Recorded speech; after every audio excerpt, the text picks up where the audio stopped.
Nag-umpisa na ang monsoon break ngayong araw ng Biyernes. Ito po ang panandaliang pagtigil ng hanging habagat.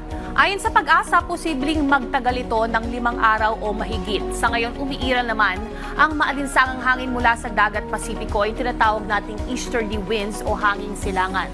Sa Luzon, asahan po ang generally fair weather o maaliwalas na panahon, pero may posibilidad pa rin ng localized thunderstorms o panandaliang pag-ulan.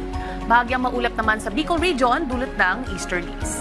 Magdadala rin ito ng kaulapan at pulong-pulong pag-ulan, abot din yan sa silangang bahagi ng Visayas. Partly cloudy at isolated rains naman ang forecast sa Caraga Region at sa malaking bahagi ng Davao Region. Samantala, ito na po ang forecast sa ilang mga destinasyon sa bansa ngayong weekend.